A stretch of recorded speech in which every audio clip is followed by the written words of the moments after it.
All right, ladies and gentlemen, we appear that we are back online.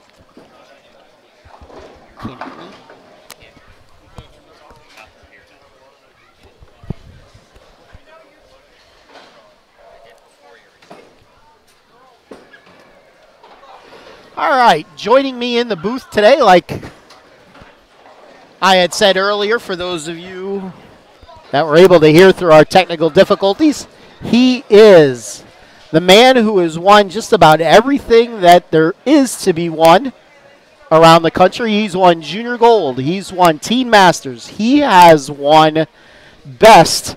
He has won a whole host of junior tournaments all up and down the East Coast. And today he added to his resume by losing to the Prodigy in the last round. Ladies and gentlemen, Mr. Tom Henke. Tom, thank you for joining us all the way from Massachusetts. You're welcome. Definitely a great highlight of my resume to having the lose match to the Outhouse plan. He decided to blow the 42-pin deficit and shoot 260 something at me, and it... Something like that, I believe. Yeah, it was pretty fun to watch. So while I'm setting up all these microphones, Tom, tell us what's who are we watching in these matches? Because I don't even know who we're watching yet. You can see on 23 and 24, you can see the match on the scratch side, Joey Osello versus Ryan Goddard. That match is one pin up in favor of Ryan Goddard, both bowlers starting with opens and striking the second frame, and Ryan being with the higher count. On the handicap side, we have Jenna Garman versus Parker, what's his last name again? Lobach. Parker Robach. Lobach. Oh. With an L, Lobach. Lobach. I believe Parker was getting 21 pins a game, and with that, he will be up by, I'm sorry, if Jenna strikes here, he will be down by 4. Given the count, he will be up, Jenna will be up, I'm sorry, Parker will be up by 7. I still didn't get that right. If she makes the spare, he will. It's been a long weekend, guys. I'm sorry. If makes the spare, Jenna will be up by 3. Makes the spare. On 25 and 26, we have the man that just knocked me out of the tournament that I feel also special about, the Prodigy Daniel Althouse versus Isaac Erickson. And I've been told there's a little history between these two. Yes, absolutely. Isaac has had Daniel's number this past year. They've met in some high school matches in the state of Pennsylvania. High school bowling is pretty popular for PIAA, and Isaac has gotten the best of Daniel at both the Eastern Regionals and the state tournament this past season. Well, Isaac looks like he's still got his number because he's still up on Althouse, and he just increased his lead to 12. Yes, as I don't know what's going on with the kid right now with 10 pins. He missed a 10 pin in the second, and I know in your match he missed 2. He missed 2 of them. He missed to the right and to the left, so even it out.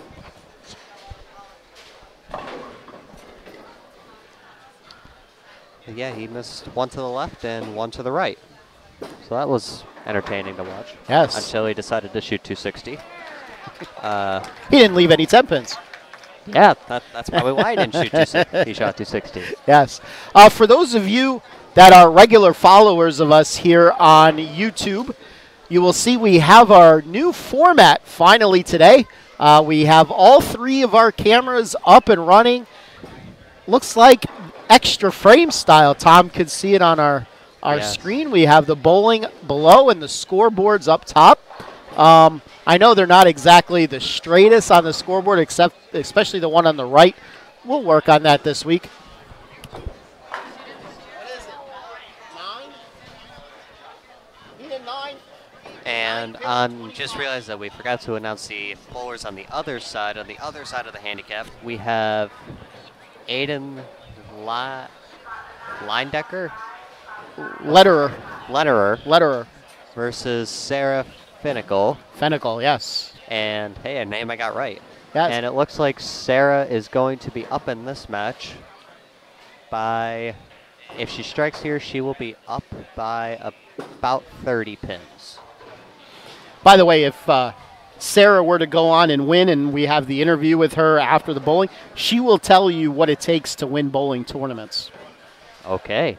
I am curious as to see what that is. Would you like to know the answer? Because I already know the answer.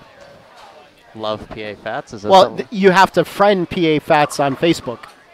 Are we friends on Facebook? Yes, we are friends on Facebook. You've won how many tournaments? This is true. Yes. Interesting. I see the connection. Yes. Match between Ryan Goddard and Ocello. Seems like it wants to be a back and forth affair. I don't want it, you take it. I don't want it, you take it. They're probably going to end up trading opens here, but Ocello will be up by a certain amount of count depending on the spare count.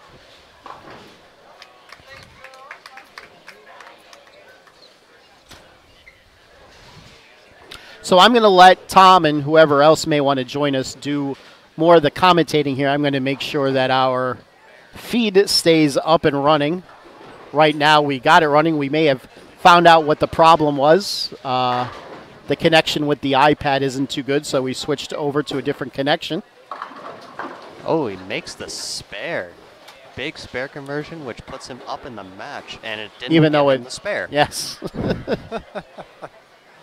Well, Oh, the perks of technology. yes, even, Puts him up 19. well, because you see, Joey normally doesn't bowl good in the state of Pennsylvania, so I think it just assumed that he was going to throw an open. Oh. I know that feeling. So, I want to talk a little bit about the oil pattern that we used today. We used a custom designed pattern from Kegel. It's PJBT pattern number 2. It's 45 feet, about 27 milliliters of oil, and it was pretty well designed for the center. I personally thought early on there was a lot of friction, and then over time, because we're bowling on a wood surface, we got a little bit of carry down, and they got a little bit tougher. You had to get a little bit softer with your speed, and you had to move in. And overall, the pattern itself isn't the hardest, but you do require consistency. And there is pretty good shape on the pattern. It'll probably end up posted online at some point during the week. Absolutely. And same thing with the PJBT pattern number 1. When I saw the graph of that, that looked pretty similar, pretty fair to all styles of bowling, and do a lot of different things, a lot of different keys to success. Thank you, Matt. Apparently somebody back there is listening to our telecast Well, at least they're one of us. because the pattern showed up. Pattern showed up right in front of me. Yeah, so the pattern is 45 feet, 28 feet buff to 45, and it tapers at 44 feet. There's 27 milliliters of oil, and there's pretty fair amount of shape for the most part. So, pretty challenge oil pattern, even though the ratio technically puts it in sport. It didn't really play like a sport pattern. It played more of a challenge type of pattern. What we've seen a lot of the bowlers throwing is ball. You didn't really need a lot of surface because we're bowling on wood, but you did need pretty aggressive equipment. Myself, I was throwing the Daredevil Trick and the No Rules Pearl all day. And pretty much, you just had to find a way to keep it getting it going, because once you got it going, it was very easy to stay there, but you did have to keep ahead of the transition, and because we're bowling on wood, the transition's a lot faster. And we're in, what are we in, about 8 games of qualifying for the 8-game marathon, 2 games of match play. These pairs were not used for match play, for the first round of match play, right? So these are the game 9 burn for these sets of pairs that we're seeing. And the bowlers are still getting pretty good. Jenna is right now throwing a clean game. She's out bowling the scratch bowlers. Shreds the rack there on lane 21.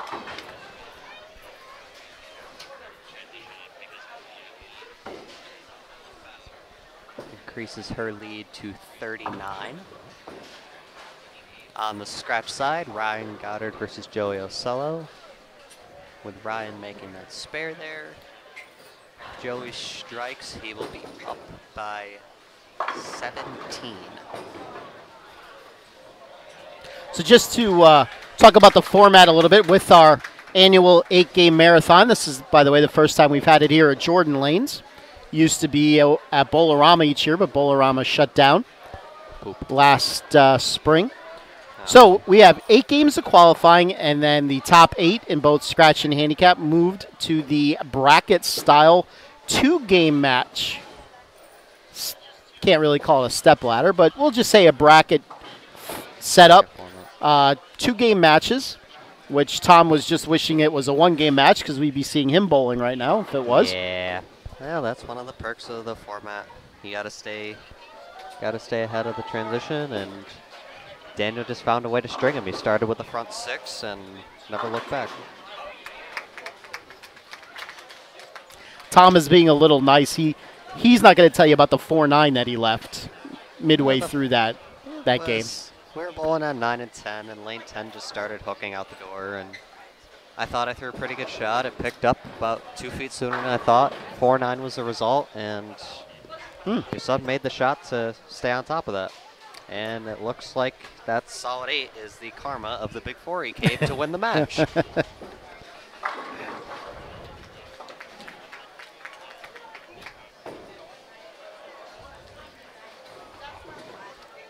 See what Alcala can do here. He can increase his lead to 27. That's a little wide. Ooh, it's coming back.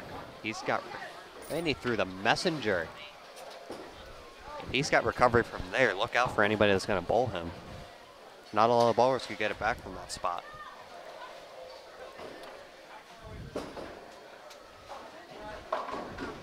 That was, see what Ryan Goddard can do in response to that. And a strike. Lead in 20.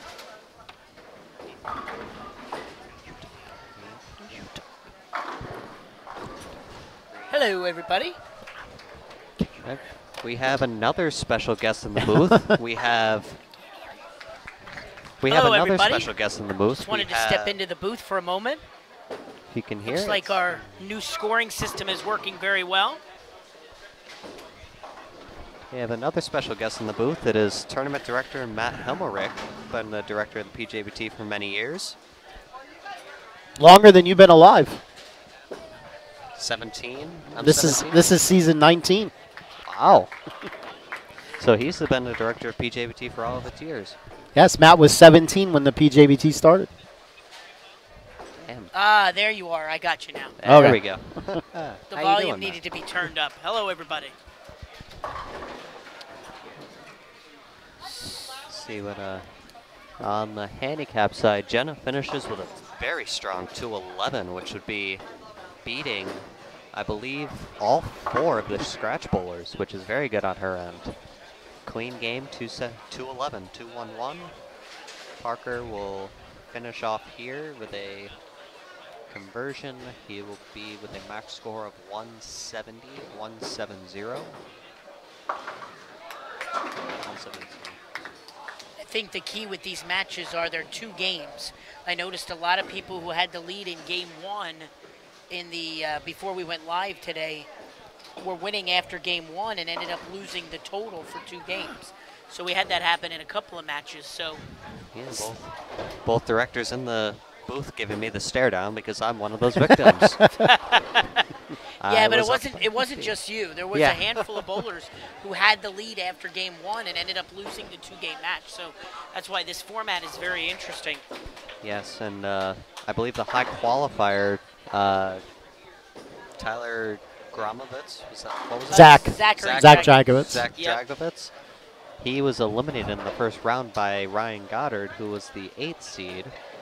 And it just shows you once you get into the bracket format, anything is possible, especially when you have multiple games in that format. Nobody is safe. In actuality, the same thing happened in the handicap division. Sarah Fennicle was the 8th seed. She bested Mary Beth Baker. Yep. Final score on the handicap side, 211 to 170 in favor of Jenna Garman. On the scratch side, the Althouse Erickson match is going to finish first. Erickson can go out for a 229, and Althouse can strike out for 213. We got to get you to say the name right. Alt House. That's pretty good. You could say either Alt House or All House. Either the T is silent or the H is silent. I can never Alt say house. it right, so I just say it without the T. All House? All House is fine. I can do that. Alt House is going to make me say it 2 syllables. On our live stream pair here on 23 and 4, Joey Ocello just struck to have 4 in a row. He can strike out for 243, as you can see on the live scoring. Ryan Goddard can strike out only for 196. So it's important for Ryan to strike out here, keep the match close. And he gets a strike there in the 9th. It's as if he was listening to you. Winners of each of these matches will then take on each other for the title. And you'll see those live streaming matches here on our live streaming pairs. The scratch division title matches will be on 21 and 22, which will be your left pair. And the handicap final will be on 23 and 4. Goddard can max out at 196. And a 2-pin, he's going to have to make the spare, strike on the fill ball, and hope for a little help from Ocello in the 10th frame. If Ocello strikes out for 243, Goddard's only going to have 176 to be exact. That'll be a lot of deficits to climb out of, but given 2 games total pinfall, anything can happen. Final score for Daniel Althouse, 202. And with Isaac Erickson striking first ball in the 10th, that is 209 if he were to double gutter. I highly doubt that's going to happen. He can... Let's see what we can do here. And on the handicap side, Parker with a strike, 9 count with a 2-pin. Ooh, Greek Church. Thankfully for Isaac, he was neither on a spare or a double. Yes. If he gets 3, it's just like going 8 out. Doesn't lose any count. And he will be out. If he gets 3, he will be up by 15 going into the game 2.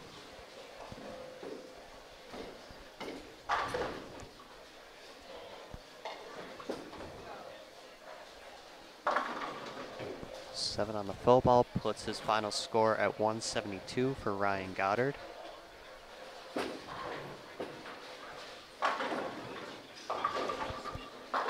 Then the other handicap match, final score for Sarah was 191 with her handicap. And max score for Aiden will be 194. So that's a pretty close match over there if Aiden strikes out. Absolutely. Final score, Daniel Allhouse, Isaac Erickson, 202 to 217. 15-pin lead for Isaac Erickson going into game 2.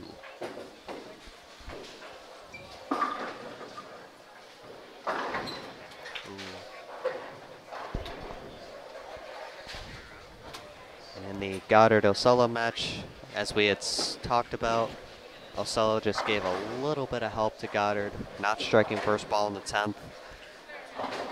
If he were to make the spare and strike on the full ball, Ocello will be up by 55-0 going into game 2. But nothing is ever safe.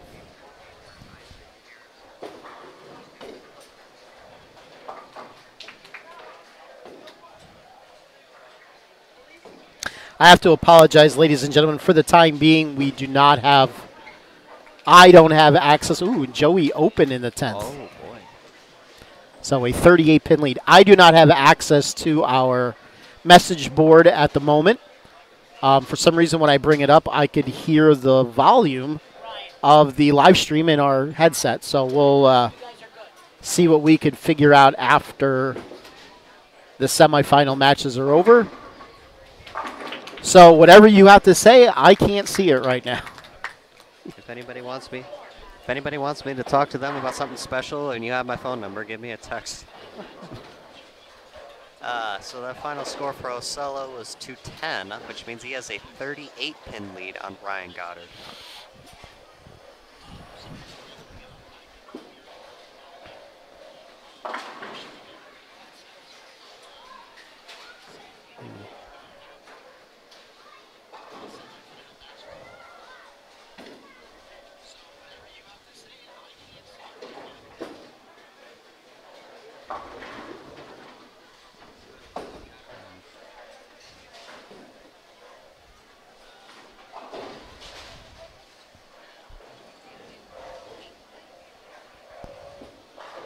25 and 26, the match between Isaac Erickson and Daniel Althouse.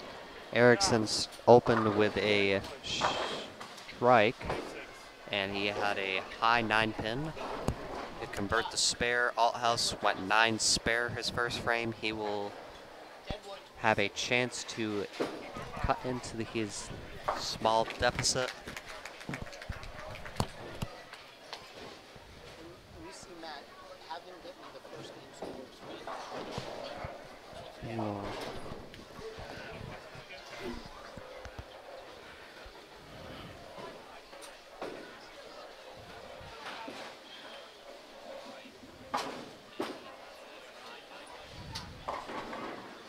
Ooh, and a 2-10 split for Jenna. It's going to give Parker a little bit of help. Unless she converts the spare, which in all confidence anybody can do. Oh, half roller 10 for Ocello. His 38 pin lead will stand, saying he converts the spare.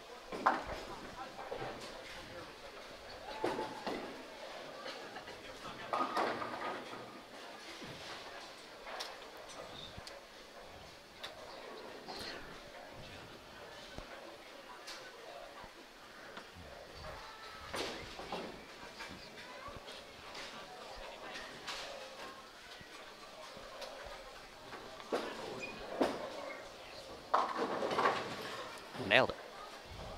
Good spare there for Joey. He's one up on your son. One up on your son. In both of them 10 pins that he had against me, he missed them both. At least he was consistent with doing it, though. He was fair on both sides. He missed it to the left and he missed it to the right. So, spare there for Jenna.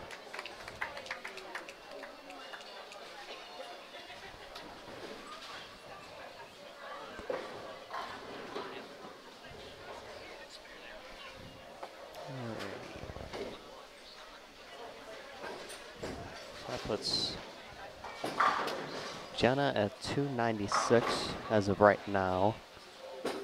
And this strike would put, 2-pin there. Matthew is back with scores after game 1. Yes, officially game 1 is in the books of our 2-game matches for the semifinal. On the scratch side, on 23 and 4, as you're watching live, Joey Ocello has a 38-pin lead over Ryan Goddard.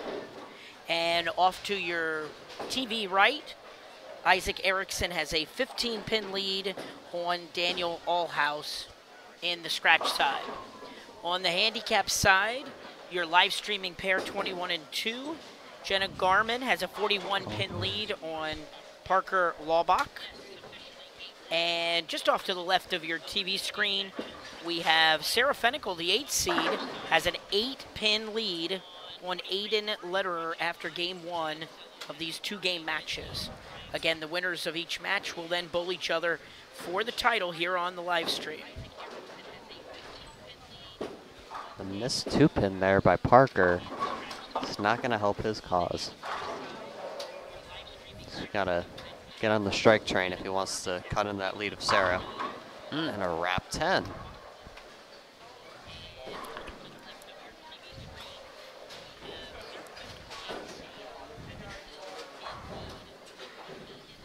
In the Althouse Erickson match, we have a strike there by Isaac. Will be, 1 second, wait for a score update. That will be a 25-pin lead for Isaac Erickson over Daniel Althouse. On the Ocello Goddard match, we have a still tie game. Ocello up 38 pins. In the Aiden Sarah match, we have 32 to 201. That is which is 211, which is a 21-pin lead in favor of Sarah, who is the 8th seed. A half 10 there for Jenna. For Parker and Jenna matchup, we have, if Jenna were to convert the spare, that would be 305, so that would be a 16-pin lead, 1-6 in favor of Jenna. Just a reminder to our bowling fans out there, tell your friends to jump online here at youtube.com/PJBT Bowling Series and watch our live streaming finals of today's 8-game marathon. We're excited to have the live scoring now up on your screen, as you can see, with the HD look. So it has, as I posted on Facebook earlier today, it has kind of that extra frame type-ish look, which is pretty cool. Yeah, it's very helpful, especially for the folks that are watching at home and they want to see the scores. If a friend or a relative is on the live stream, now they can see what they're doing and where they're trailing in the match. Absolutely.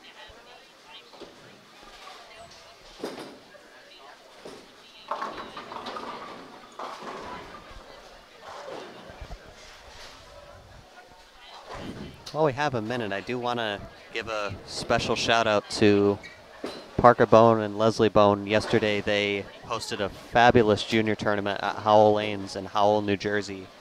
They had just under 100 entries to the tournament, and that was my 3rd or 4th year bowling the Parker Bone tournament.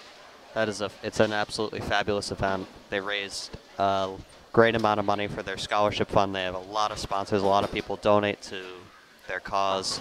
Congratulations to Ryan Carlisi, who was the champion in the U20 boys side, and it's just a great event. And being that was more or less my last ever Parker Bone the tournament, I'll be off to college next year. Don't believe I'll be able to make it. Thank you, Parker and Leslie, for everything you do. You guys keep the future bright. Absolutely, that's a great point. They did have a great event yesterday, and yes, congratulations to Ryan Carlisi and to Alex Horton, who won the U15 division. Yeah. I do like what they've actually done with their events. We haven't tried it in a PJBT event, but rather than have separate male and female divisions, they actually do what they do internationally, where they have the men and women bowl in the same division by age, but they give the women 7 pins handicap a game. Yep. Which is kind of the offset, I guess, of, male to female scoring wise. And I know they've done that for the last 2 years and it's worked out very well. So, yeah. But yeah, they put on a great event. I believe it's unfortunate I wasn't able to be there this year, but hope to be back again next year. Yeah, I believe there's a few professional tournaments that are ran by professional bowlers for the youth, and they do the 7-pin rule for the girls. I know when Mike Fagan was on Long Island, he would do that. Bill O'Neill does it. Obviously, Parker Bone does it, and I believe Danny Wiseman does it. Are you sure? I don't know if we did it last year with Danny's tournament. I might have. I don't recall. I have to look. But I actually think it's actually a pretty neat idea, because it really does help balance the field rather than giving them their own division, which is sometimes hard to make their own division because of not having maybe a lot of girls bowling. Yeah. I know with our tour, we've been getting more girls to bowl. More and more. That's why we did the 3 girls-only events this year. But I think it's a great idea to keep them competitive with the guys in the same division. So it is it is very interesting. And you bring up a good point. All of the pro bowlers, Danny Wiseman's tournament's coming up next month. In October. Would be Columbus Day weekend. Second weekend, full weekend in October. And I know that we are up to over 240 entries at this point for Danny's tournament. We're less than 100 to sold out. We expanded the field this year to be able to take an extra 100 entries. So based on last year's format, we would already be sold out. So by opening it up the way we did and adding that extra 100 entries between 3 squads, we've been able to do that. So. All right, so on our live stream on the handicap side. We are into the 10th frame. Matt, why don't you tell us where we're at, since you have the first game scores in front of you? Okay, well, it looks like heading into the 10th frame, Jenna Garmin now has a 5-pin lead, 353 to 348. Parker up at the moment on the left lane for the first ball of the 10th. Oh, And he comes in a little bit light, leaving a washout. On the scratch side. And on the scratch side, we have the Ocello Goddard match. Ocello doubling there to increase his lead by 51 pins. I'm sorry, 61 pins. Oh, he almost got the break on 21. How about that? Tried to almost make it the hard way. Yeah. Parker will finish with a 172 scratch for the second game of his match. That'll give him a total of 363. So it looks like Jenna Garmin will need to just basically stay behind the foul line, and she will be moving on. Jenna needs, in technical terms, she needs 5-1. In reality, she needs 6 pins.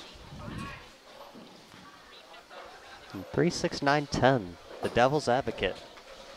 That is the hardest non-splitter washout in bowling, I promise. And a strike there for Jenna Garmin will advance her into the final match.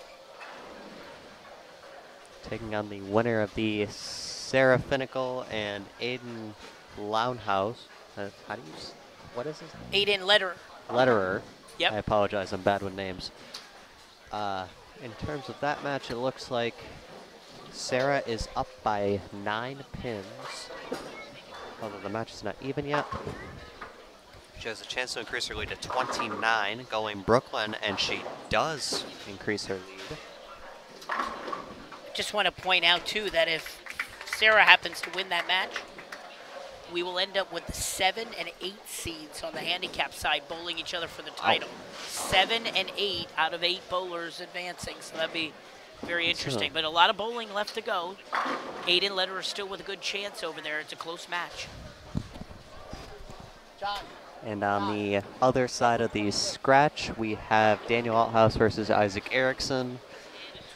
Isaac Erickson opening in the 6th frame. Yeah, either Isaac was playing around with tape or he changed balls, because he left the 1, 2, 8, 9.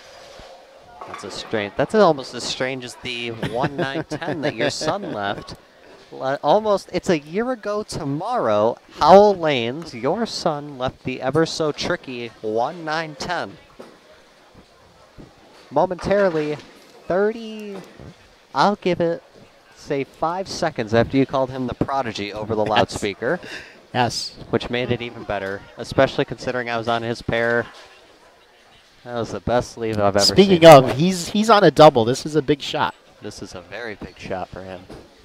He can Yes. take the lead in the match. Oh, And no. he comes up light, leaves the 1, 2, 4, 6, 10. And he comes back looking confused. It looks like he's starting to see that over-under that I saw. I heard his comment. He said if he moves a little bit right, it hooks at your feet.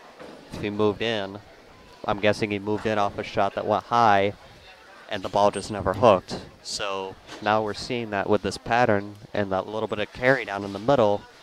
Now it seems like if you get it up the lane a little, big shot here, big spare big for spare. Daniel.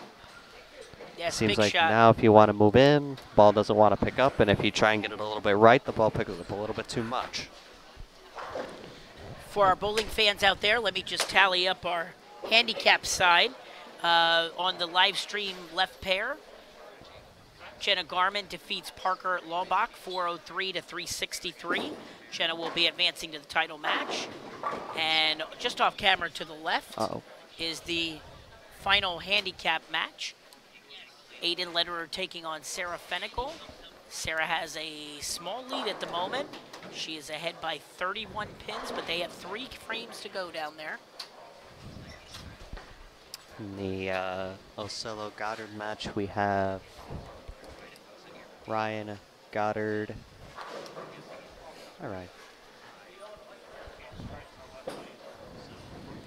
I have his father sitting next to me, and he has informed me he cannot strike on the left lane. So the left lane being tricky, and it looks like it's been a little tricky for both bowlers throughout this match. Ocello's been having a couple carry issues with the right lane. Score-wise, we are at 345 to 289. So Ocello has a, quick math, 56-pin lead in the 8th frame of the last game. Total pinfall. 3 frames left to go, and given this format, anything can happen. Nobody is safe.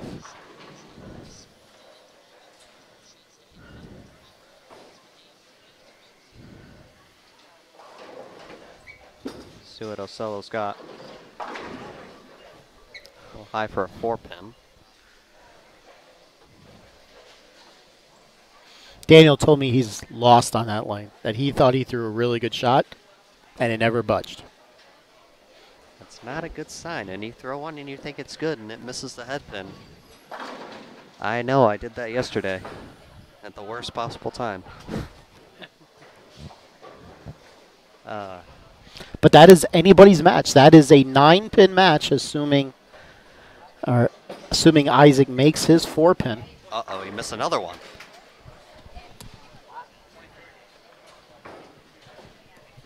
Ocello misses the 4-pin there. That gives him 153 on the scoreboard. Never mind. I was looking at this game. Isaac is up by 23. Apologize about that.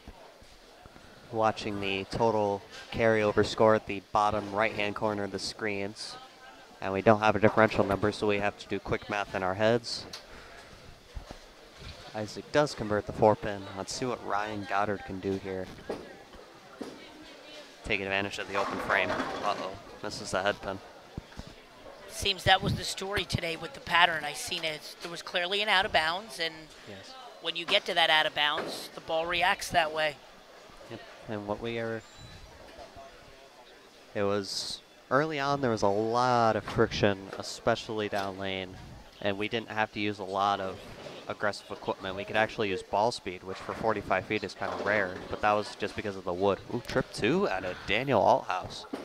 And then over time, we started that buff kind of carried itself down, and then the pattern started to play 45 feet.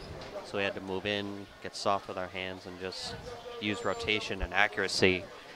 And the 4 bowlers that are left are bowlers that are like to get in, and they have the rotation to get their ball clean through the front part of the lane, and their ball goes through the pins very well.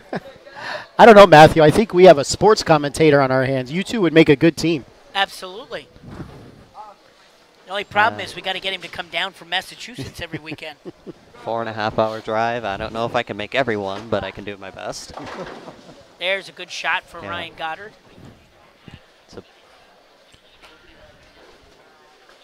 Does look like with the differential in this live match that you're watching, Joey Ocello will advance because at the moment Yes. Joey has a 49-pin lead with a frame and a half to go. Oh. Off to the right, Daniel Allhouse thought he had the shot finally on 25. Came up with just a tad bit high, leaving the 4-pin. So he goes Acting as though he really wanted that shot because now he can max out for 202. Totals-wise, that will be Totals-wise, that would put 404. 404, correct. He would be at 404. Erickson had 217, so Erickson would essentially need about 190 to match him. Now, right now, Isaac can only shoot 2-0 if he strikes out. So we have a match on our hands. Over there, 25 and 6 there, folks. So Joey Ocello will be advancing to the finals. That is confirmed and official. Isaac Erickson, if he were to strike out, would be at 418, 418. If Althouse were to strike out, he would be at 404. All right, now I'm going to go get some awards ready, and I will be back. All right. Alrighty. On the handicap side, we have 331. Ho-ho. Isaac just matched Daniel. Daniel tripped a 2. Isaac tripped a 410. That's a good trip. I did that. Yes, it is. 2 in a row, actually. I did that against him. I tripped the 4-9 forward at him, and I caved the big 4 in. And then he did it against me 2 frames after that. And it looks like we are going to have Sarah Finnegal versus Jenna Garman. And if my memory is correct, which for my young age, 99% of the time is correct, that is the 7 and 8 seed going at it for the title on the handicap side. Very impressive. Very quickly, Isaac is up in the 10th. If he strikes here, he will lock up the match. Anything else, and he still opens the door for Althaus. Pretty good shot. And he trips the 7, and he will be moving on to the finals to face Joey Ocello, assuming Isaac stays behind the foul line. So that will be on the scratch side. That will be the 4 seed versus the 2 seed. 2 high seeds versus 2 low seeds on the other side. Interesting. Still a great performance for Daniel Althaus. He can add to his resume that he beat Tom Henke Jr. And I can add to my resume that I was beat by the Prodigy. Isaac Erickson will continue having his number. We'll see how that goes in the future. Oh, he almost caved the bucket. Solid 8. Kinda.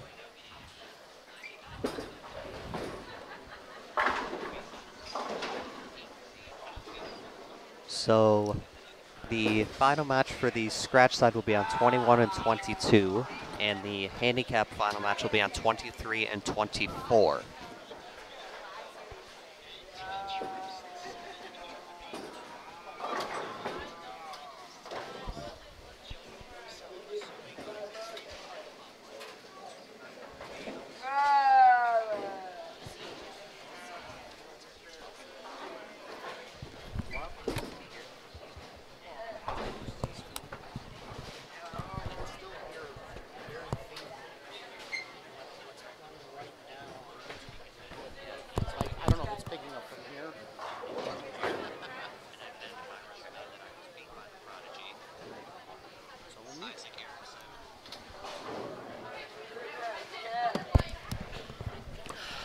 Sorry about that, folks. All right, so our matches is over. On the handicap side, Sarah Fenical defeats Aiden Lederer, 368 to 331. She will be taking on Jenna Garman, who defeated Parker Laubach, 403 to 363. On the scratch side, New Jersey's own Joey Ocello, a 393 to 349 victory over Ryan Goddard. He will be facing Isaac Erickson, a 407 to 379 victory over Daniel Althaus. All right, we will have award presentations from Matt, and then while the finalists are warming up, we are going to ask Tom Henke to tell us a little bit about himself. Okay, I can definitely do that. What do you want to study when you're in college? Because you certainly should be a sports broadcaster. I'm going to go to college at Weber International. I've signed my letter of intent. That's all's been sent down. Weber being a business school, I'm going to try and get a degree in business management or accounting. What my real career choice wants to be is I actually want to get a job at the Kegel Training Center, where my head coach, Del Warren, is the vice president of, and that's where the Kegel team practices at on a day-to-day basis. I want to get into like the sciencey type of the environment in terms of like oil patterns, oil machines, and not as much in like the physical coaching aspect. It's not that I'm not interested in that. It's just that I don't have as much of a passion over that. But that's more or less where I want to end up going in the future. I love the sciencey mathematical part of this sport, which is great. On to Matt and Josh. Okay, bowling fans, trying to give out our awards for the semifinals.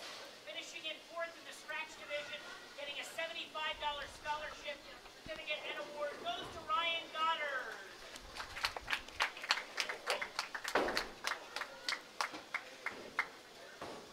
And our 3rd place finisher in the scratch division, getting a $75 scholarship certificate and award goes to Daniel Althaus.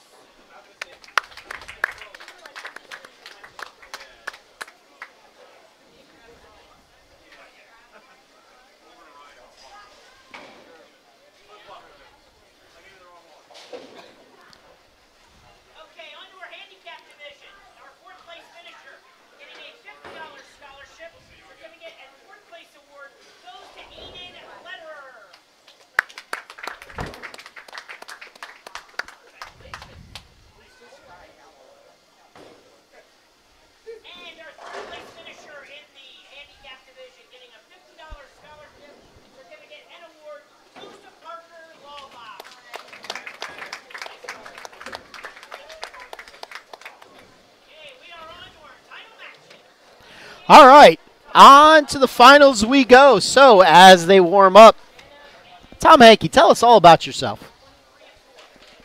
Well, my name is Tom Henke Jr. I've been all around the bowling facility for many years. I've been bowling since I was 2, so that's 15 years. And I started great accomplishments around when I was about 13 or 14. Most people know me for winning junior gold in Chicago in the U15 boys side in 2015. In 2016, I won the best tournament, which is the highest paying tournament on the East Coast and one of the top 3 highest paying youth tournaments in the country. And in 2017, this past July, I added the Teen Masters crown to my array of winnings. I was on Junior Team USA in 2016, just missing the cut for that 2017. And I do have a PJBT title to my credit. I am actually up on your son in that category as well. I have... No, you're not. Yes, How many do you have? I have 1, but I did it in my first ever event. Okay. He did it in 100 events. He does have 2, though, by the way. He does have T is does one have up two. on me in that category, but he's bowled almost 5, I want to say about 20 times the amount of events I've bowled. Oh, more than 20 times. 120 times. 220 times the event I've bowled. I have 10 JBT titles. I'm the all-time leader in JBSC with 9 titles, 2 Player of the Year awards in that category. I love bowling. Okay. I love just making that simple. CDYST. I was the high average leader for CDYST out of New York. I have 4 titles in there, including a major. I was the high average award for the end of the season and the high match play percentage, actually, which is a very rare because I do not like match play. My record in match play has not been well. But as of late, it's getting better, so I'm learning that. And where do you live? I live in Great Barrington, Massachusetts, which is give or take 3.5 hours northeast of here. I am in the middle of the woods. And your son knows because he went through Henke boot camp about A month ago. About a month ago. Yeah, just about a month ago. He went through boot camp. I made him. We worked on a few things, and it's been showing a little bit. It's just going to be a process for him. We made him go through. It wasn't as much of a boot camp atmosphere as I wanted it to be, but that happens when 17-year-olds go to bed at 2 in the morning. Should have made him do laps. He's had to do enough of that with soccer right after he came home from your place, should've so don't worry. I could have given him the warm-up week to soccer. My version of warm-up week. And your parents are? My parents are Tom and Sheila Henke, and they are, without a doubt, my greatest supporters. I have a lot of supporters in the country, but those 2 will do absolutely anything for me. My parents own a bowling center, Cove Bowling and Entertainment, in Great Barrington, Massachusetts. We have owned the center for about May of 2018 will be a decade. So just about a little over 9 years. Ugh. Here, wait. Let's do this. Scooch over for a second. While we're waiting, let's scare everybody away.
see, we can.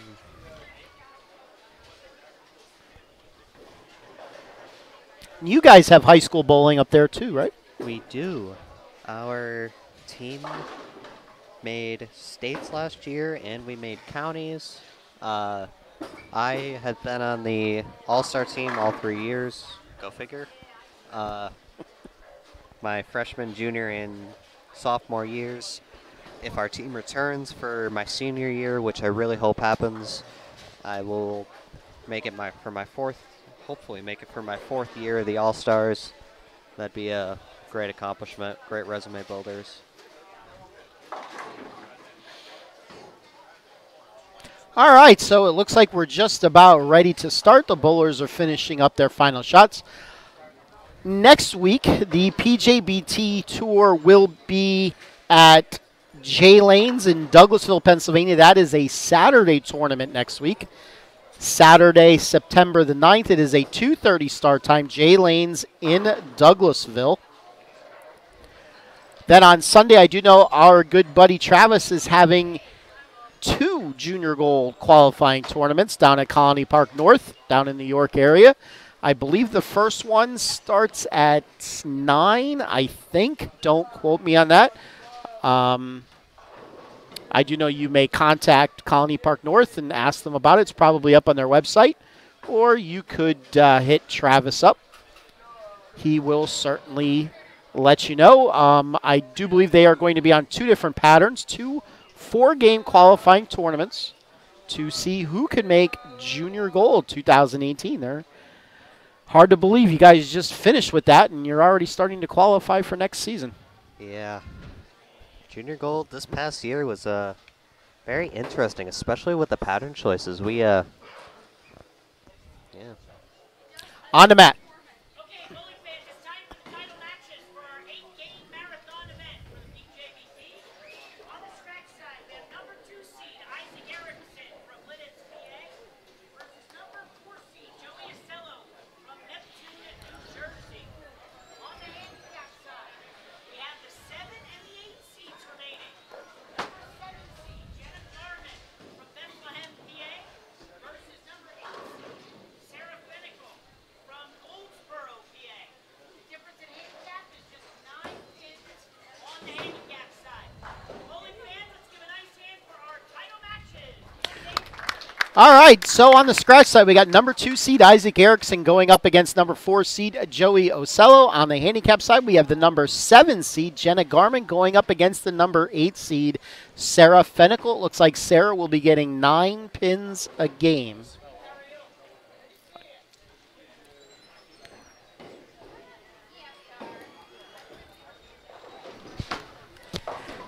And look who's putting on the headset, Mr. Henke. Oh, no. How's that 470 treating you, Haas? How's that 470 treating you, Haas? What 470? The one you shot at me. I actually, the lane was kind of similar to each other at least.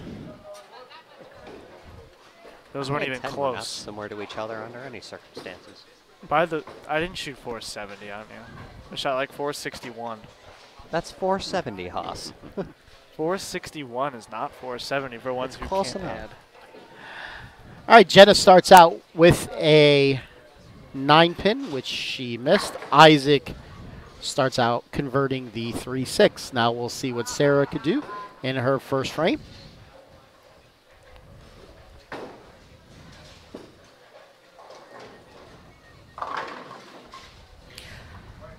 She goes light mix, leaves the 4-pin. Jordan Lane special. Saw a lot of them today. That's why I said the Jordan Lane special. I also left the 410, a light one.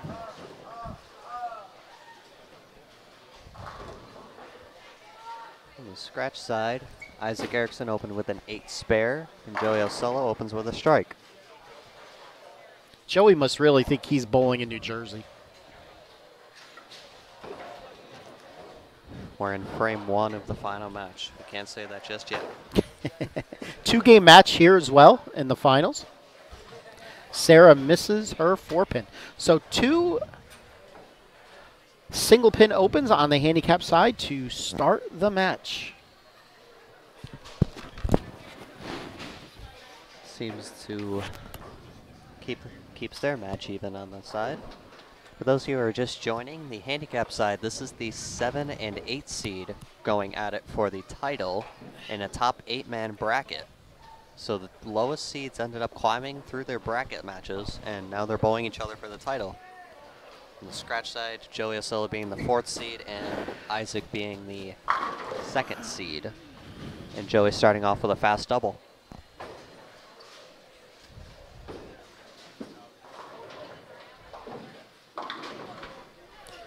Sarah coming in high, leaving herself the 4-6-10. She takes a deep breath walking off the approach. Possibility of back-to-back open frames. Try not to bury yourself too early, because in these 2-game matches, too early is not good.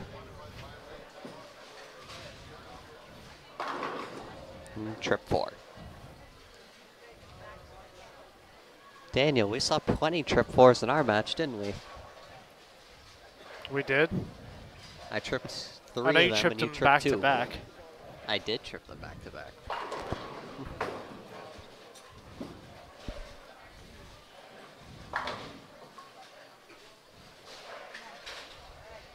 Sarah takes her medicine and gets the 2. She has 27 after 2 with her handicap. Jenna Garman now up, her frame number 2. Isaac looking to double on the scratch side, lane 21, frame 3, game 1. And he does it.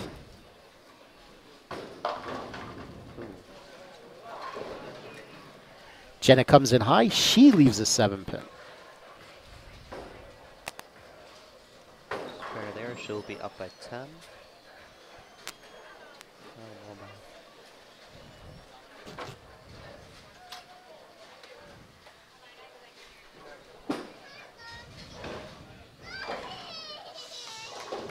And she converts.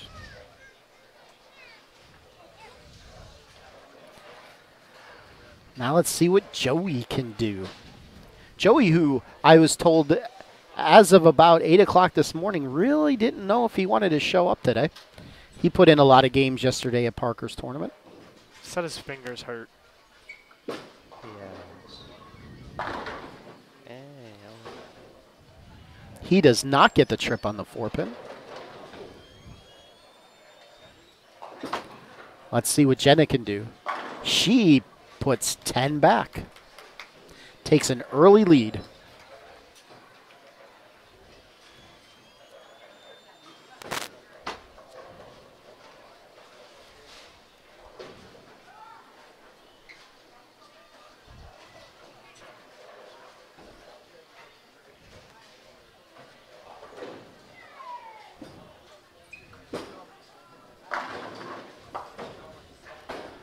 Sarah answers right back. Joey makes his 4-pin.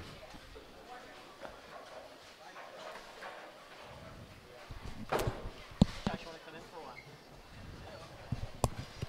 right, I am going to turn over the headset to the one, the only Skip Moyer for a little while. I'm going to go stretch my legs. Here you go, Skip. This is why I need to come down to this booth more often. These nicknames are awesome. So Osella converts the 4-pin.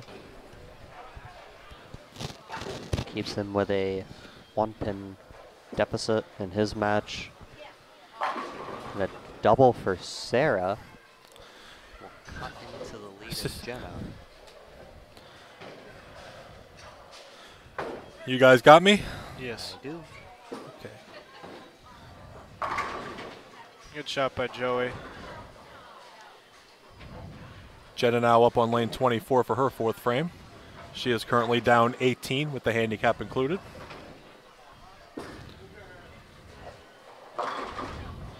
Comes up a little high, leaves the 6-10. Isaac now up on lane 4 for his 4th frame.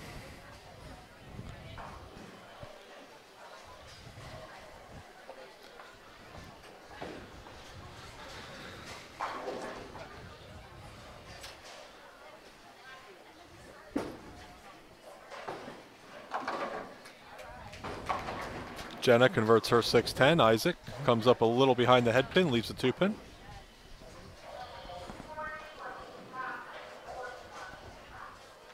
Now just getting a look at the chat online on YouTube. We had not answered a question for somebody, and what was the cut? On the scratch side, I believe the cut was -1 For the top 8, for it's top 8. plus 13. Plus Plus 13. 13. Yes. That was close. The cut and scratch was plus 13 and minus 58, I believe, for handicap. If anybody has any questions, we can see your chats. You can feel free to comment at any time. We will gladly answer.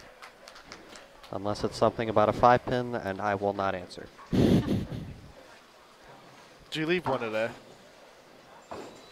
I did not, but my good friend Francis Vitelli, for the second day in a row, left a 5-pin on the pair next to me in the same way. That's consistency. He is a consistent young man. Jenna gets a strike in the 5th frame. Sarah now comes up a little light, leaves the 2-4-8. Isaac went 9 spare in the 4th frame. That match is currently tied. Joey has a little bit of an advantage. He has a strike in the 4th frame as opposed to Isaac spare in the 4th.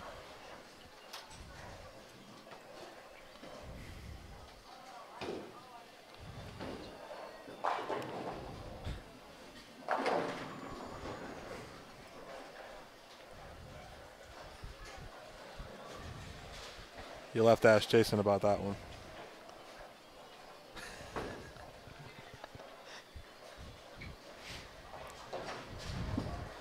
Isaac with a strike on lane 21. Sarah makes her spare.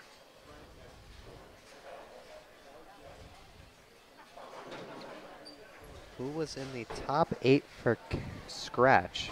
A question asked by Nate Purchase. The 1 seed was Dragovich, 2 was Isaac, you were the 3, Osella was 4, Austin Engelhart was 5, I was 6. Who was 7? I know Ryan Goddard was 8th. Ryan Goddard was 8th, and the man who Joey eliminated in his first match Francis Vitelli. Francis Vitelli. Much better shot there on lane 23 for Sarah. Pretty high scoring match going over there on the scratch side through 5, with Osella being up 10 pins in his match. I'm sure PA Fats touched on this a little bit, but it seems like the pattern played very fair today as far as the scores. Nothing real big, and you know, it just seemed like, you know, both you guys bowled pretty well today. So it seems like the pattern played very well. Yes. I thought it started kind of tricky and got a little easier, but not everyone thought it got easier. Only a few did. Yeah. As in, And you started good and then kind of went Exactly. downhill. I saw it the other way around. I saw it being very easy on the fresh, and then it got trickier over time. The pattern being itself is PJBT pattern number 2. It is 45 feet in length, and it's 27 milliliters, pretty much designed for this house. It's 28 feet buffed to 45, and it tapers at 44 feet. It's pretty consistent in terms of how you can play it. You can play it a few different ways, but the way that we saw over time once match play started was the guys that like to get in, soft hand, and fairly aggressive equipment, not the strongest balls in their bag, but fairly aggressive equipment were the guys that had the success over time. That was going to be my next comment. It did seem like, especially once we got to the bracket, everybody sort of migrated inside and just pretty much played that tight line. Yeah. That's where the success was. A couple pairs you can get the ball to like in between 5 and 8, and some you couldn't. Yeah. Like 27 and 8, the right lane you could get it to that spot, but then the left lane you like couldn't get it right at like 9. It was really, really weird. Pair to pair. Pair to pair. Very tough house. Joey goes 9 spare in the 6th. He has 118 in the 5th. Isaac misses the head pin, leaves the 128. Spare here would give him 109 in the 5th. Would give Joey a 9-pin lead. Sarah comes up high, leaves the 3-9-10. And with Joey's spare, that's one of those thank you for that extra coat of paint kind of spares. Yes. Yeah. He did everything he could to miss it, but the ball just wouldn't give. Good spare there for Isaac. Keeps that a 9-pin match. Sarah with a difficult spare here. She is currently up 16 with her handicap.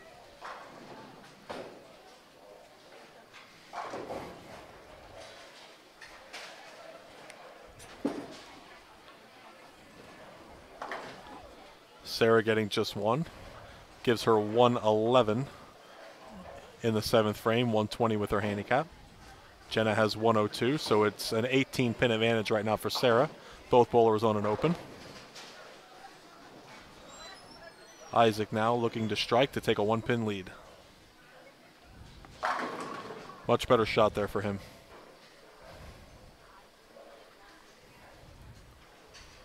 And Joey can seize that lead right back and take the lead by 9 again. Nothing we enjoy more than a 10-pin match. Sarah now up on 23, got that one in a little bit. Gets 4. Gets 4. Should be looking to get as much as she can here. 4. It's kind of an interesting lead for someone that doesn't put a ton of hand in the ball. Yeah. See, this is what's amazing about our sport. 20, 30 years ago, if you hit the head pin and got 4, it's because you had about 5 pins off spot. Yes. Now if you hit the head pin and get 4, it's kind of an almost everyday occurrence. And we're used to it at this point. Yeah.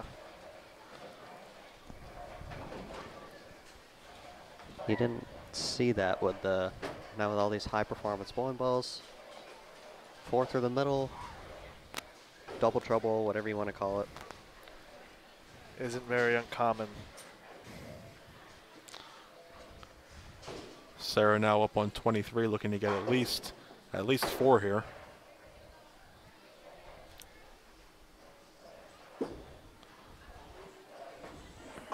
Gets 1. Gets 1.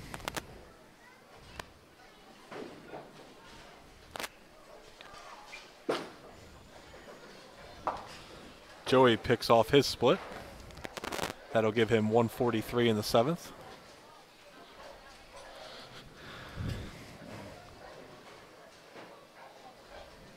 See how he responds off of that open frame. What seems to be kind of a common occurrence in this house, what I saw today was the right lane played a little bit tighter than the left lane, and on some pairs the left lane even hooked a lot more than the right. On 9 and 10 I had the opposite. I had the left lane tighter and the right lane hooking like 10 boards more. That's not an exaggeration. No, it's not. The right lane did hook a lot more. That's interesting that you guys found that to be on a lot of pairs the same thing. The left lane was tighter on a lot of pairs, especially up towards this higher end of the house. I didn't see it as much towards the other end, the low end, but they were still different from pair to pair.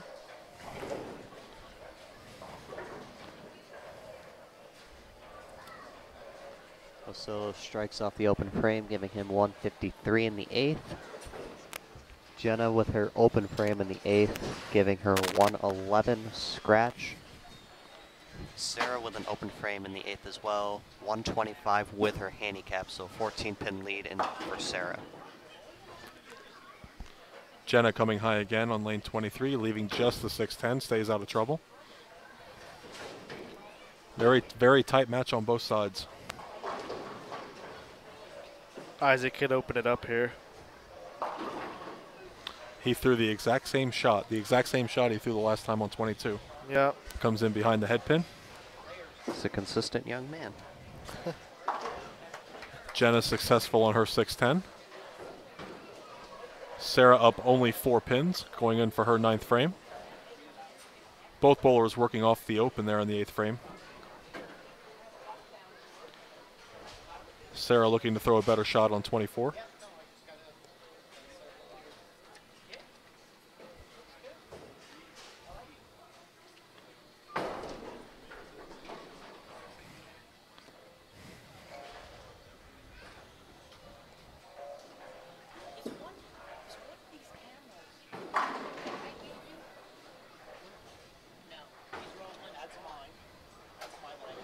Strike for Sarah on 24, takes a 14-pin lead. Another successful 1-2-8 for Isaac. Isaac will carry a 6-pin lead into the 9th frame. Both bowlers on a mark.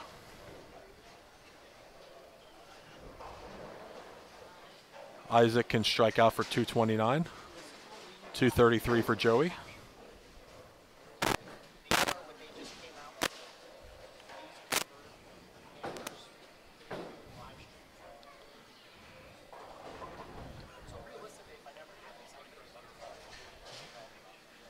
Let's see what Sarah can do here in the 10th frame, looking for the double. Uh-oh. Left off her hand. Gets 3, but that's okay. She's on a strike. Spare here and no loss of pins. Isaac now up on 21. Much better shot. 21's been a good lane for him. He's going to have to finish this game on lane 22, which he's missed the head pin on the last 2 times. He's going to have to finish overall in the match on his good lane. Let's keep that in mind for the future and see what happens. Just a reminder to everyone watching at home, these are 2-game matches. Much better spare shot there for Sarah. She'll be looking to replicate that on her fill ball here in the 10th.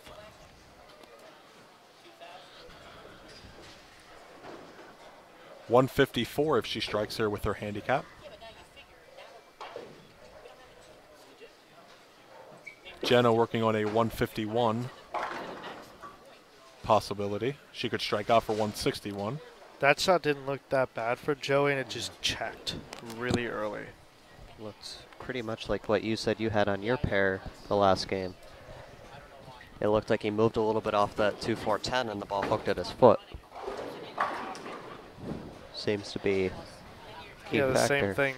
It was just kind of opposite on 25 and 6. I threw in left, it went high, so I'd move just a little bit, and then it would just go past it. Yeah. 9 count on the fill ball for Sarah. Sorry to interrupt you there. Oh. Go ahead and finish your thought. What? Oh, I thought you were going to say something. No. We have a tendency to jump in on one another. It's okay. The one to my left more than anyone. Jason and I will have a conversation that he'll just start talking. It's just a 17-year-old being a 17-year-old. You're Especially 17 too. that was the point. Especially when one of them happens to be your parents, it's just like wah wah wah wah wah wah wah wah. So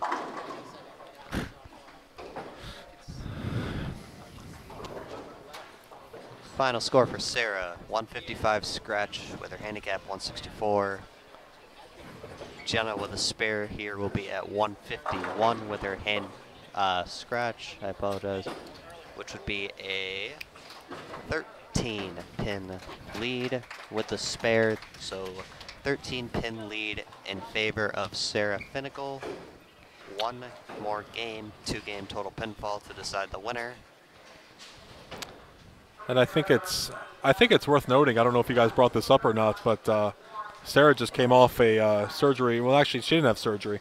She just came off a broken collarbone. So this is her first game back. And she told me earlier she thinks she broke it again. Oh boy, that's not good. She said she felt a little bit of a pop, so they're going to get that checked out tomorrow. Yeah, I would definitely get that checked out. Well, considering that she made title match and she thinks she broke something in her body, that's not bad. She's doing all right. Yeah, she's all right. Luckily, it's not affecting her enough that she can still throw a bowling ball. Sarah's going to start us off here for game 2 on the handicap side. On the scratch side, we're completing the 10th frame. We had a little technical difficulty with the deadwood. Had to wait for that to be removed. And the prodigy steps out. Aww. He sounded very hollow on the microphone. That's a detail in the audio we're going to have to get worked out. Or it could have just been he was just upset about losing his match. Either way, yeah. Ooh, he's taking his dad's car keys. I wonder if he's leaving him. If he knows what's good for him, I doubt it. Oh, If he wants to get in the house tonight, I wouldn't recommend it. that's true. An open frame for Jenna. Sarah, she's chugging right along in this match. Open frame for Joey on the fill ball. 202 final score. Let's see, Isaac can strike out for 229. Let's see what kind of an adjustment Isaac makes here on 22 after 2 straight shots missing the head pin. Wonder if he makes a little bit of an adjustment, he does what Joey did and moves a little bit right. I wonder if his ball's going to read as early. Uh-oh. Back to back. Jenna comes up high, leaves the 4-6-7.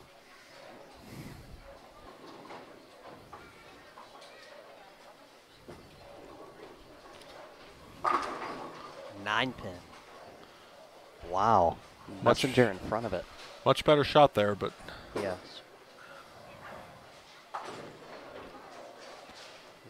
with a spare strike here, Isaac will shoot 209, take a 6-pin lead into game 2. That open frame by Jenna is not going to help her cause.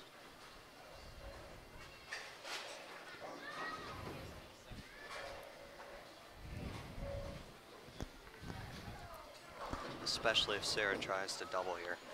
Good looking shot there. Gets a double.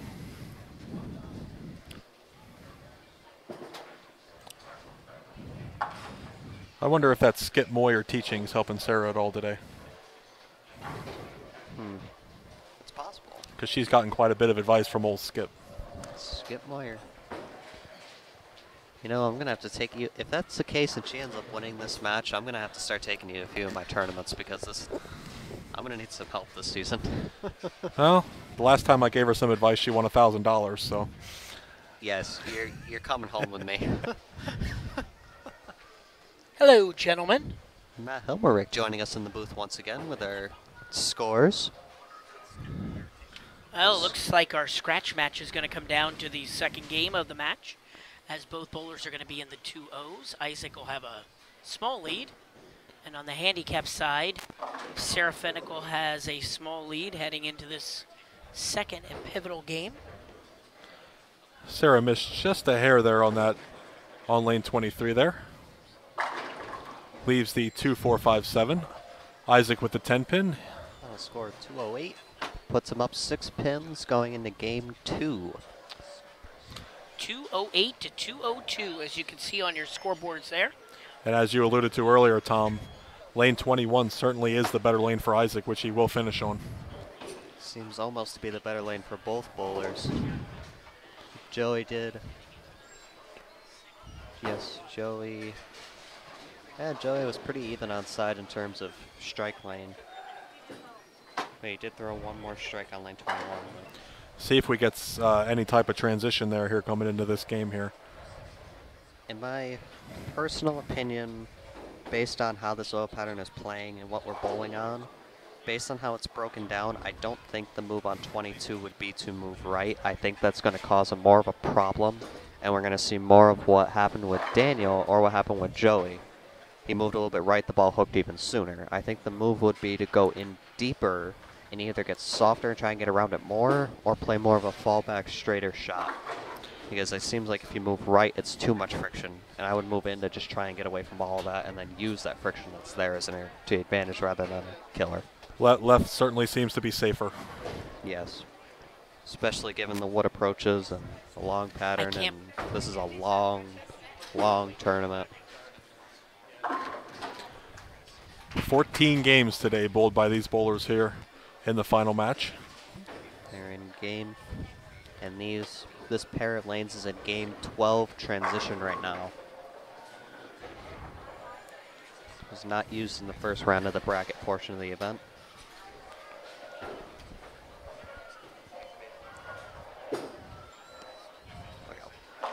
So far this year, I have to admit, though, we've used 2 created patterns by Kegel that have never been used before for our first 3 events, and the scores have been basically what we were looking for.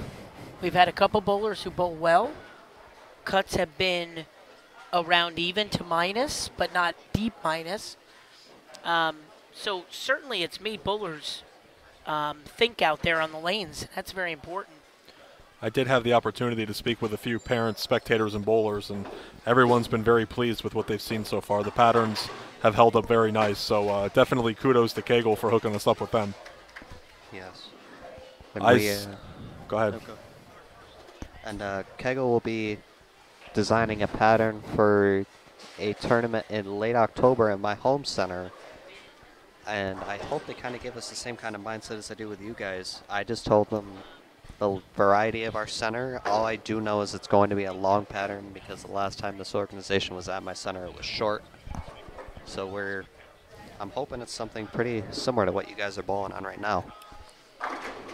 Yeah, we got to thank Doug Dukes from Kegel with helping us out with that. I mean, realistically, I've talked to him about, really for our tournaments, what I feel we want to promote is we don't want to promote a high-scoring pace, but we also don't want to have a low-scoring pace.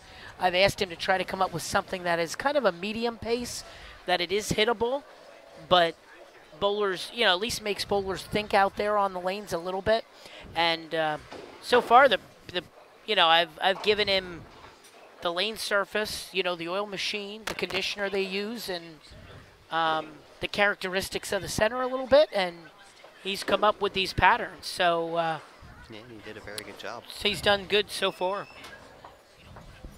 Yeah. Now our tournament next Saturday will be bowling on a regular Kegel recreational pattern that's already posted online, and our next major is in 2 weeks from today at Leisure Lanes in Lancaster for our second major, and that starts at 10:30, and he will be creating a pattern for that tournament also. So we'll have a specially created one at Leisure in 2 weeks. Little bit of comment here on the bowling, Tom. Isaac goes open, misses 2 single pins. Joey starts off with a strike in the first. And on the handicap side, we have Sarah keeps increasing her lead in the match, and that is Jenna a 41-pin match, yes. Yep. Jenna needs to keep on it, keep going where she's at. Ucello looking to put pressure on, as he does, starts the match with a double. I'm even getting a massage while I stand here and commentate. The life of Skip Moyer. Wow. If we only had that life. I'll take you on my private jet sometime. Peaches, would you like a microphone? I can give up mine if you'd like. She says no. Sarah comes up a little high, leaves the 6-pin. She missed her single pin. Actually, it was a 6-pin on lane 24, so she'll be looking to bounce back, pick up this 6. Be big for. I would love to. I can't wait to really see how this match on the scratch side turns out, because it seems like it's back and forth affair. I feel like the bowler that figures out lane 22 is the bowler that's going to win this match. And right now it looks to be Joey has a relative idea. It looks like Isaac's in the right zone. It's just the spare shooting is what's costing him right now. Yeah, that was a good shot by Ucello there. It just came up a little bit high, and he was fortunate enough to trip out the 4 and the 7 to leave just the 6-pin. I'm going to look for Isaac here to come out and throw a much better shot on 22 and knock 10 pins over. I got a pretty good feeling that first frame's not going to happen again. Spare for Sarah. Jenna up now for her 5th frame, down 51. She gets her first strike of game 2.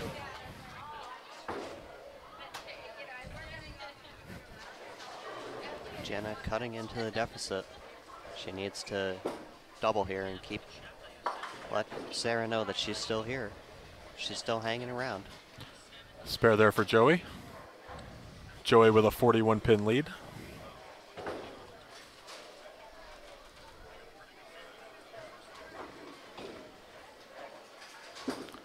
And Jenna now for her 6th frame. Gets her double. Big shot there for Jenna.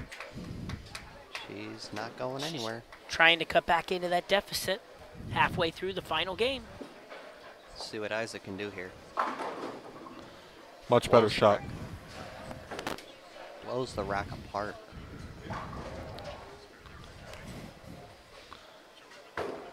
Isaac now up on 21 for his 4th frame. Sarah in the 6th on 24.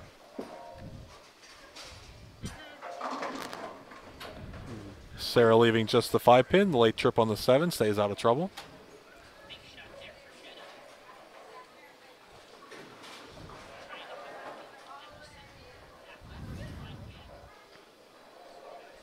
In my opinion, big shot here for Isaac Erickson on lane 21, starting with 2 opens, knowing that basically he was pretty much even after game 1, only up 6 pins, so he needs his double to keep pressure on Joey. Very good. Oh, and Good shot leaving the 10 pin. Sarah converts the 5-pin.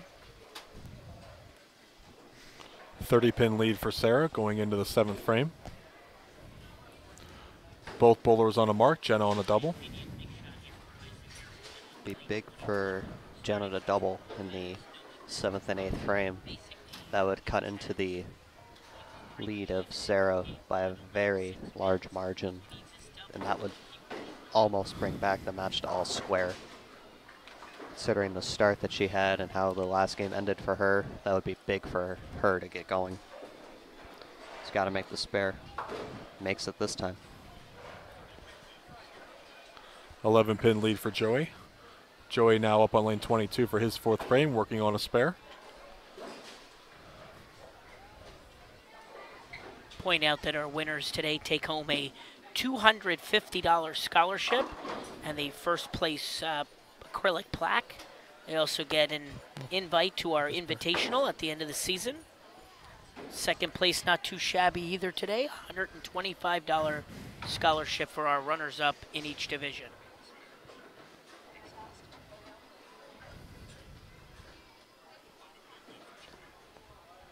Right now, Isaac is at 266.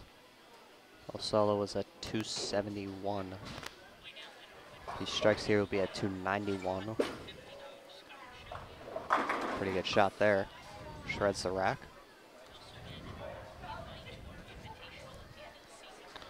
Sarah now looking to convert her 138 to keep the lead in her match.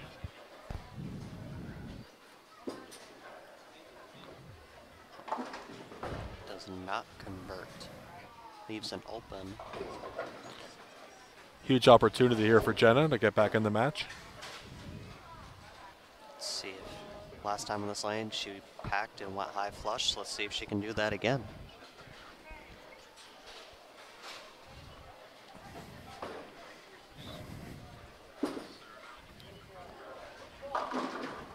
Comes up high, leaves the 4-7.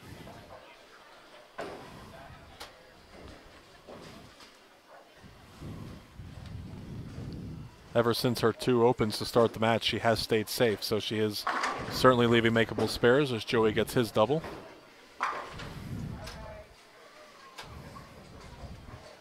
Double up, take advantage of the opponent's missed opportunity to cut back into the lead, and that's one of the biggest keys. Take advantage when your opponent does not.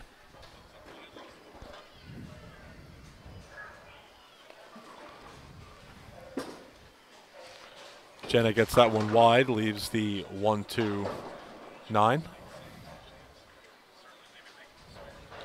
Certainly an easier spare for a right-hander to make than the 1-3-8. Should be looking to convert this here. And we'll have a 10-pin match. Isaac comes up high, leaves the 3-6-10. And she missed the spare. 125 for Jenna in the 8th. Overall scored 276. Overall score for Sarah right now is 292.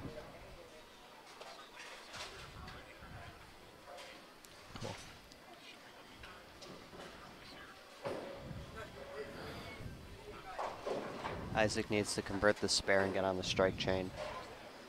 It looks like Joey figured out the pair a little bit, especially that right lane. And let's see, Isaac needs to get striking.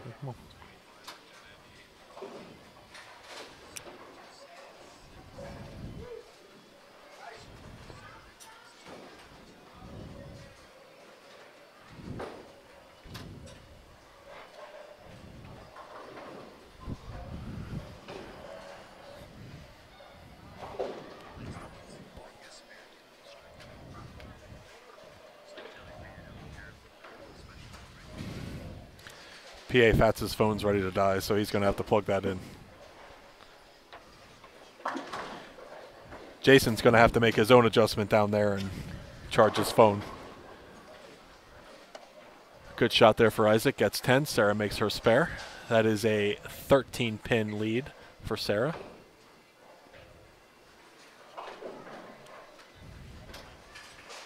This one?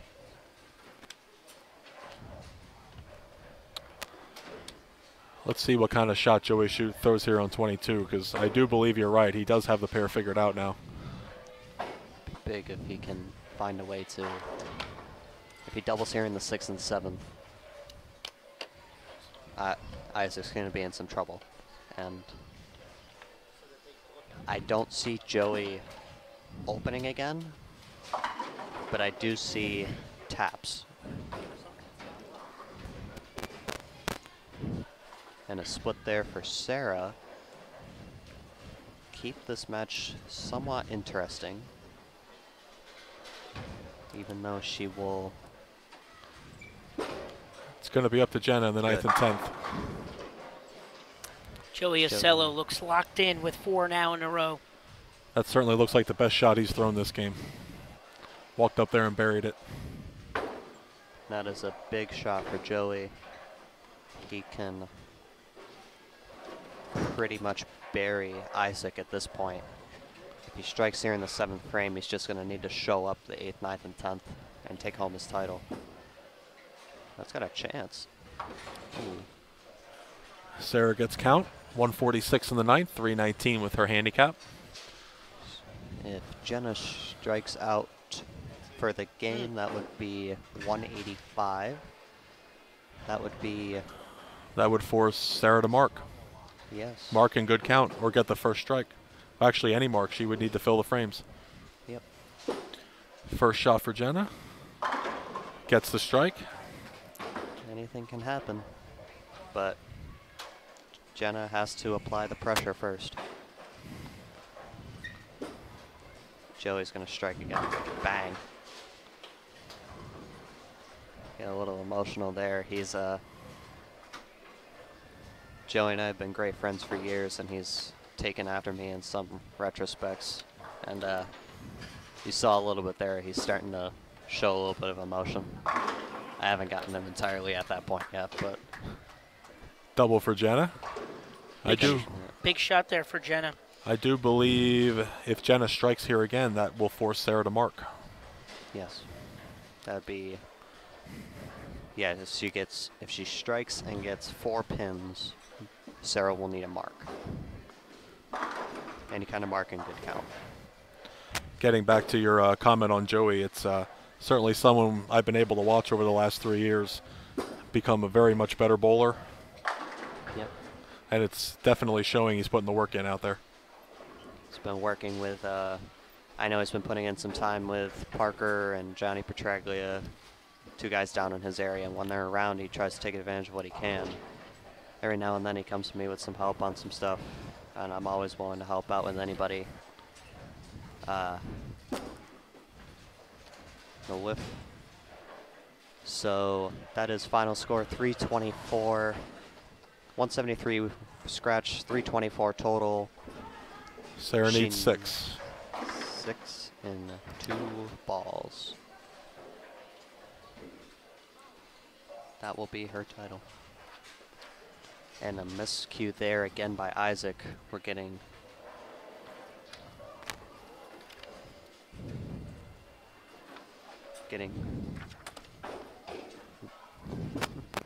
sorry about that. Sarah with a pocket 4-9.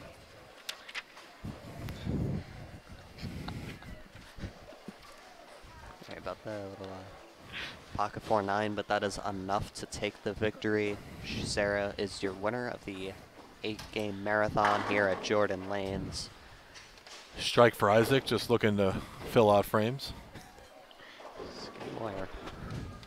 And it looks like at this point, Joey Ocello will be with Sarah Florence for Fenical.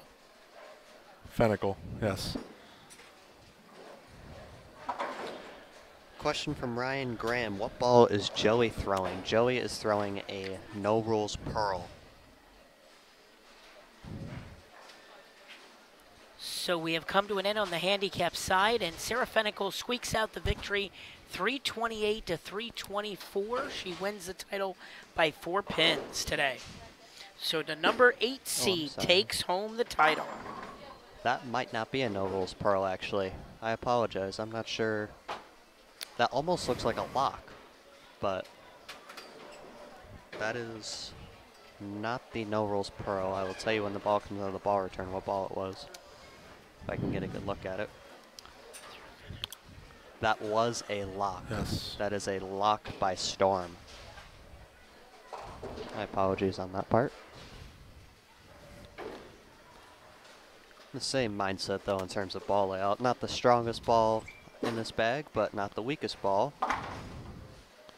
As we mentioned earlier with ball choice, makes the spare there, stays clean. Right now, Isaac strikes out. His total score, 353, would be 413. If Joey strikes here, he will be at 408. He would need to keep the ball on the lane. With the wins today, if Joey does hang on to win, he and Sarah will punch their ticket to Championship Sunday. I need to get back into that. I need to start bowling more PJBTs so I can get a part of that. Uh-oh. Okay. A little bit light. 245. You could stay at PA's house. That'll end well. He trusted the prodigy to stay at my house for a week, so I guess that could even itself out. My pay is food. Even if Joey were to miss the spare, given 9, that would be 404, which he made it. That is 405 off the spare, 33. Joey needs, if he were to strike out, Joey will need, good count, 4 pin. 4 pins? 5 pins. And with Joey possibly taking home the victory today, that means we had 3 events in scratch so far this year, and we have 3 different states winning this year. We started with Jack Selmer winning our opening tournament from Pennsylvania. Last week we had Gene Blair from Maryland, and this week it would be Joey Ocello from New Jersey. When I get back down, I will attempt to add Massachusetts back on that list. There you go. Massachusetts is not a state that we see a winner from lately, so yeah, be something different. Have you seen another Massachusetts winner besides myself? I have never seen another Massachusetts. I don't even know anyone else from Massachusetts. Oh, yeah, that's... Yay! I feel special. And with that miscue there, it is official. Joey Ocello will claim the title here at Jordan Lanes in Whitehall, Pennsylvania, the 8-game marathon event. Our champions are going to be Sarah Fenical and Joey Ocello. I am going to turn the mic back over to PA. I'll help get ready to hand out awards with you. I will do the same. Tom, that was fun. Thank you very much. Isaac, or Skip.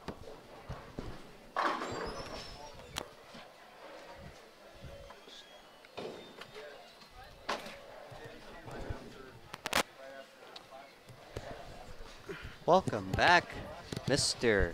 The one, the only, the great one, PA Fats. That is with PH and 2 T's. We That have is our true. champions today. Yes, we do. Joey Ocello from Neptune, New Jersey, and Sarah Fenical. I'm not sure where she's from. She is out in the central portion of Pennsylvania, out in the Harrisburg area.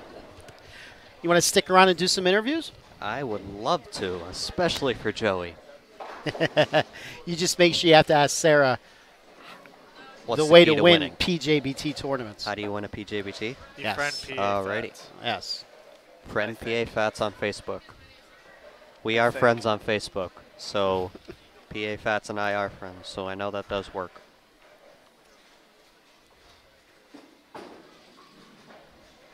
All right, good solid day for Isaac Erickson, finishing out with 383. He will That is take home the runner-up. 393. Sorry, my eyes. 393. He will take home the runner-up scholarship today. Certainly not a bad day. I believe that's $100. And Joey will receive $250 for his finish. Oh, and maybe Isaac's getting 125 today. Usually it's half of what the winner gets. And I know we're close to the Jersey border, but we still are in Pennsylvania. Maybe Joey finally broke his jinx. I know Joey typically doesn't bowl very well once he crosses over to the state of Pennsylvania.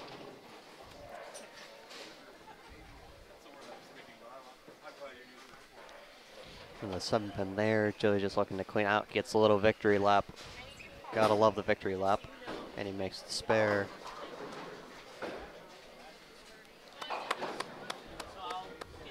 Does get applause.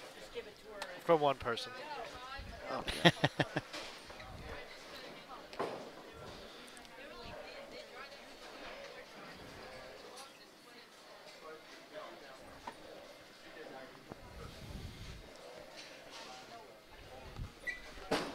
Final score for Ocello. 6 on the fill is 430, 430 overall. Awaiting the awards here for Matt Helmerick. All right, awards, and then we will have our champions come back for some post-match interviews. And then Tom and I will wrap it up, and Tom can head on back to Massachusetts. Did you guys start school yet, or do you start this week? I do. I started school Thursday. I do not have school tomorrow, thank the Lord. Interesting day to start school. But senior year, I'm out in January. Woohoo! Really? You got enough credits then in January, huh? I do. By the end of January, I will have enough high school credits to say adios to my high school career. Nice. Comes Maybe you'll have to move down here for a couple months. And Oh, yeah, I'll definitely start coming down here. I'll give him some lessons. Okay,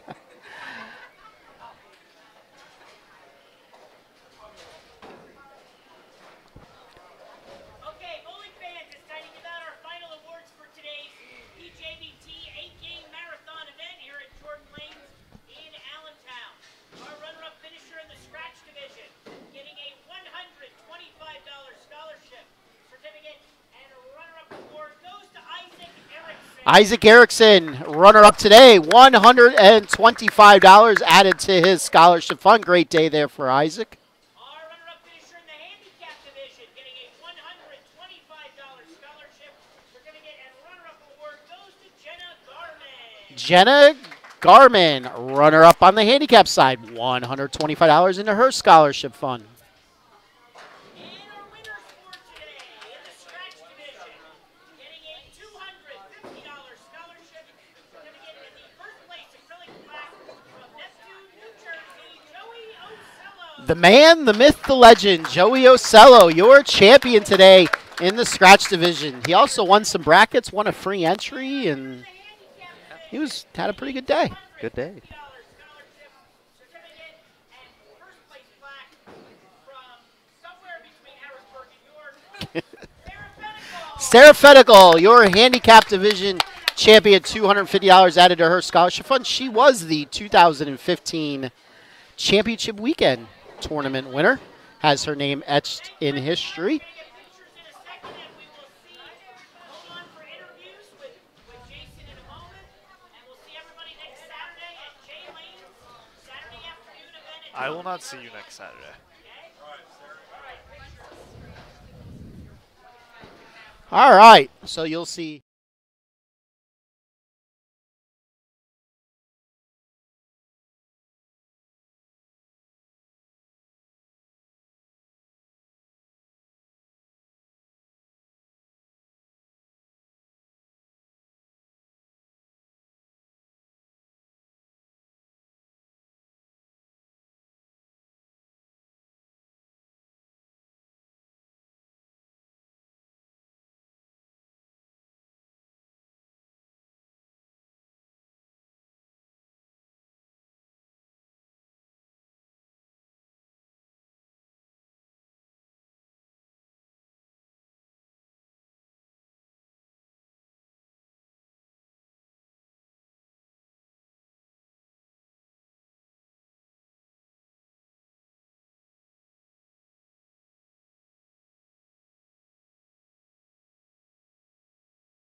Now ask if we have sound.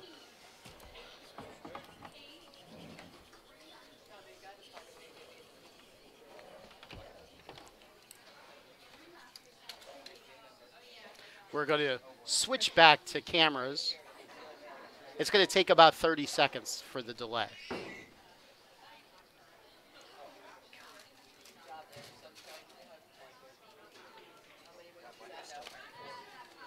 Lower the... raise it. And that's good. We're good? Okay. All right, guys. Try again. All right. Nah.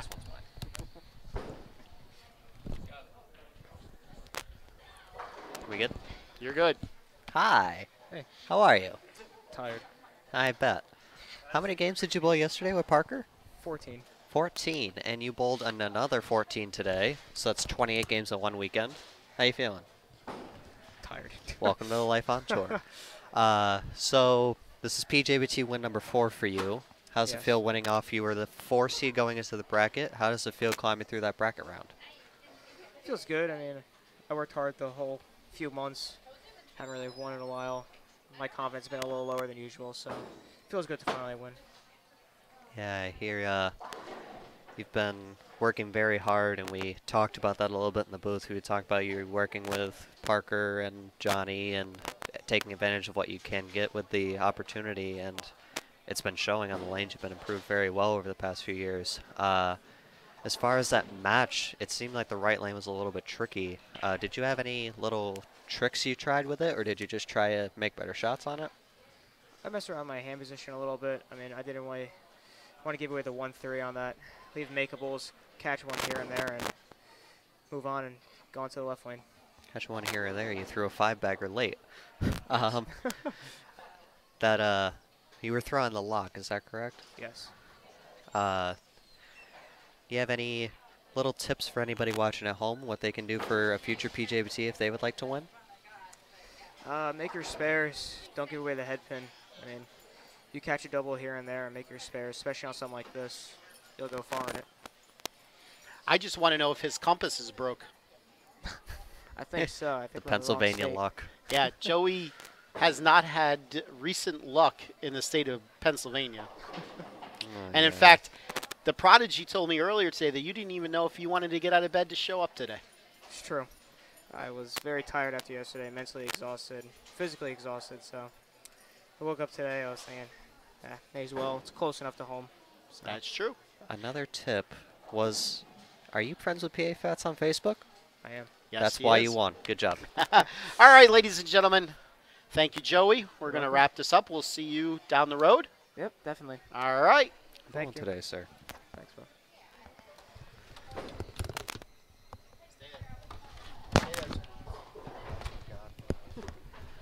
All right, so that's going to do it. Yes, sir. Another tournament is in the books. Next week, I don't expect we'll see you next Saturday afternoon. And I believe my dad is actually being inducted into the New England. All right, next Saturday we are at J Lanes in Douglasville, Pennsylvania. Or let's see, for Pop, for Brent who wasn't here, for Travis, for Jen, for Skip, for Peaches, for the Prodigy. Thank you for staying and helping us out today, Tom. Yes, I you're welcome appreciate it. very much. I'm the one your mother warned you about, the fat guy. We will see you next Saturday, J Lanes, Douglasville, Pennsylvania. Let's leave you with a little message.